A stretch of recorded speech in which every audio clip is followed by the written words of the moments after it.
আসসালামু আলাইকুম, কেমন আছেন সবাই? তো আজকে একটা নতুন ভিডিও নিয়ে আসলাম। আজকে আমি আলু দিয়ে একটা নাস্তা বানাবো। তো আলুগুলো সিদ্ধ করে নিয়েছি আমি। এখন আমি আলুগুলো ম্যাশ করে নিব। এই যে হাফ কাপ ময়দা নিয়ে দিলাম ম্যাশ করা আলুর মধ্যে। ময়দাগুলো আমি চেলে নিচ্ছি যেন এটার মধ্যে কোনো ময়লা না থাকে। অনেক সময় ময়দার মধ্যে ময়লা টলা থাকে, দলা পেকে থাকে।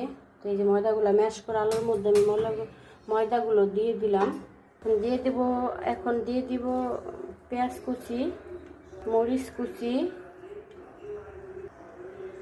লবণ, একটু চাট মশলা দিয়ে দিতেছি পরিমাণ মতো লবণও দিয়েছিলাম। এখন এটা ভালো করে মিক্স করে নিব। সয়াবিন তেল দিয়ে দিতেছি একটু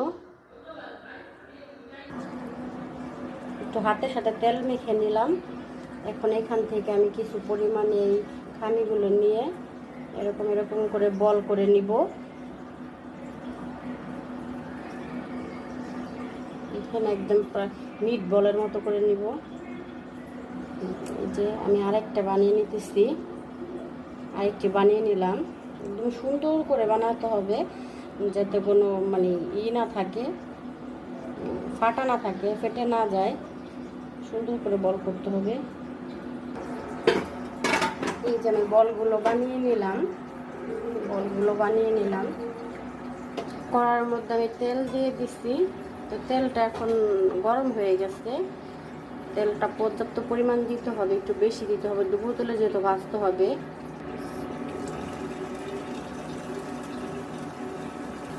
এই যে বলগুলো আমি দিয়ে দিচ্ছি এক এক করে,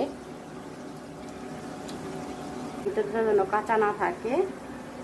এইভাবে এটা অত জাল লাগবে না, অত সময় লাগবে না, হয়ে যাবে 5 মিনিটের মধ্যে হয়ে যাবে এগুলা। তো পাশে থাকেন। ভিডিওটি ভালো লাগলে অবশ্যই লাইক কমেন্ট শেয়ার করবেন। ক্রিস্পি হয়েছে কিন্তু দেখেন, খেতে কিন্তু উপরটা অনেক ক্রিস্পি লাগবে, ভিতরে অনেক সফট থাকবে। এই যে আমার পটেটো বলগুলো বানানো হয়ে গেছে এবং কি ভাজাও হয়ে গেছে সুন্দর করে। খেতে কিন্তু অনেক ক্রিস্পি হয়েছে, অনেক মজাই।